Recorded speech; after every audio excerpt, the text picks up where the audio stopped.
Good morning বন্ধুরা, শুভ সকাল। একটা নতুন ব্লগ নিয়ে নতুনভাবে হাজির হয়ে গেলাম। শরীর খুব খারাপ, হাওয়া লেগে বা ঠান্ডা লেগে গলা ব্যথা, গলা ভেঙে গেছে।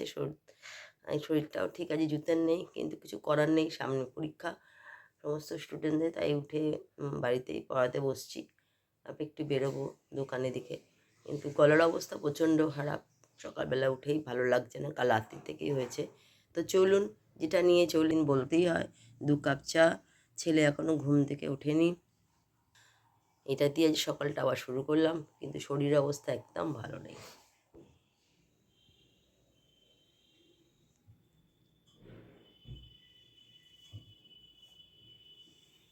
চলে এলাম দুপুরের লাঞ্চ নিয়ে। ভাত করে দিয়েছি, ওকে বেড়েই দিয়েছি, আলু ভাজা, পোস্ত, কী বলে, শুক্তো আর মাছ আর চাটনি। ঠিক আছে আজকে এই দিয়েও খেয়ে নিক না। এই যে দেখছেন আমার সবচেয়ে ছোট্ট স্টুডেন্ট এবং সায়ত্রীকে 3 দিন ধরে জ্বরে ভুগছে। মুখটা দেখেছেন কি অবস্থা। তাও সামনে 20 তারিখ থেকে পরীক্ষা বলে পড়তে বসেছে। আর ও কোনো আজ কিছু জিজ্ঞেস টিজ্ঞেস কিছুই করছে না, শুধু লেখাপড়াই করছে। কিন্তু ওকে দেখে আমার খুব খারাপ লাগছিল, ছেলে মেয়েটার দুদিনে মুখটা শুকিয়ে গেছে। পড়াতে গেছিলাম, পড়িয়ে ফিরলাম। পড়াতে গেছিলাম যাকে, ওই সায়ত্রীকে পড়াতে গেছিলাম। 3 দিন ধরে বেচারার প্রচণ্ড জ্বর, সর্দি, কাশি, জলে বেচারার মুখটা একদম এইটুকুনি হয়ে গেছে। তো আপনাদের দেখিয়েছি বাচ্চাটার মুখটার কি অবস্থা হয়ে গেছে, জ্বরে এইটুকুনি হয়ে গেছে। আর কদিন বাদে পরীক্ষা, ওরও 20 তারিখ থেকে পরীক্ষা। একটু ঘ্যান ঘ্যানে হয়ে গেছে, মানে মাথা নিচু করে ফেলছে বারবার, মানে মাথাটা সবে মাত্র জ্বরটা ছাড়লে যা হয়। তো আমাদের এখানে ডক্টর বিন্দাই ভীষণ ভালো ডক্টর, আমাদের চাইল্ড স্পেশালিস্ট। আমার ছেলেকেও ছোটোবেলা দেখাতাম, বিন্দাইকে দেখিয়েছে, বলে যে অ্যান্টিবায়োটিক খেতেই হবে। বিন্দাইকে দেখিয়েছি, তো দেখিয়েছে, তো ডাক্তারবাবু বলেছেন যে অ্যান্টিবায়োটিক দিয়েছে, অ্যান্টিবায়োটিক না পড়লে হবে না। তবে অ্যান্টিবায়োটিক খাওয়ার পর যেটা হয়েছে সেটা হচ্ছে পেট খারাপ হয়েছে। অ্যান্টিবায়োটিক হলে পেট খারাপ হয়। আর বেশ একটুখানি মানে যেমন টকটক করে কথা বলে আজকে, সেইটা আর পাচ্ছে না, বেশ ক্লান্ত হয়ে গেছে। তবে তার মধ্যেই বললো, দাদার কথা জিজ্ঞেস করলো, দাদা কি কি করছে। আর দাদা দিয়ে গেল, তবে গাড়ি করে দিয়ে গেল। হ্যাঁ আঙ্কেল। আমি বললাম আঙ্কেল বাড়িতেই আছে।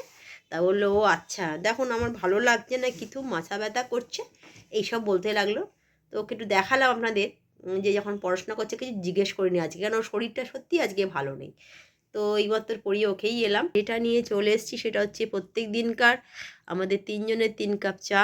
এই যে একজন বসে পড়েছেন, আর এখানে সাথে আমি, আমার ছেলে, দেখতে পাচ্ছেন তো এখনও স্বতঃস্ফূর্ত নেই, মানে শরীরটা ওরও ঠিক ভালো নেই, চলছে গতানুগতিক এই যা। ওরও একটু কাশি হয়েছে, ঠান্ডা লেগেছে, ওরও কাশি হয়েছে। তো চলুন চাটা খেয়ে নিই, তারপরে এসে আবার সন্ধেবার আপনাদের সঙ্গে কথা হবে। চলে এলাম সন্ধেবেলায়। আজকে ছেলে তো কিছু খায় না, আমাদের জন্য 2টো বেগুনি করে নিয়ে এলাম। আজকে একটুখানি জানি না কেন বেগুনি খেতে ইচ্ছা করছিল, তো বাইরে থেকে না কিনে ঘরেরই বেগুনি ছিল, একটু ঘরে বানিয়ে নিলাম। একঘেয়ে আর ভাল লাগে না, তাই চলুন একটু বেগুনিটা খেয়ে নিই, তারপর আপনাদের সঙ্গে আবার কথা বলছি। আজকে রাতের বেলা পড়িয়ে উঠলাম, অল্প একটু চিকেন ছিল, একদম বেশি ছিল না। আমি ছেলেটাকে স্যুপ করে দিয়েছিলাম, তারপর যেটুকুনি ছিল আলু দিয়ে একটু ওর মতন আমাদের ডিমের ভুজিয়া করেছি, এবং যেটুকুনি চিকেন ছিল ওর মতনই করে দিচ্ছি। চলুন এটা হওয়ার পরে আপনাদের দেখাচ্ছি। অলরেডি আমার আলু দিয়ে চিকেন দিয়ে একদম মাখো মাখো করে নিয়েছি, এবার নামিয়ে নেবো। আমাদের জন্য ডিম কারি করেছি, ছেলেটার জন্য করলাম হচ্ছে অল্প একটু চিকেন ছিল, কালকে স্যুপ করেছিলাম, আর একটু চিকেন দিয়ে ওর মতন করে দিলাম। চলে এলাম বন্ধুরা রাতের ডিনার নিয়ে।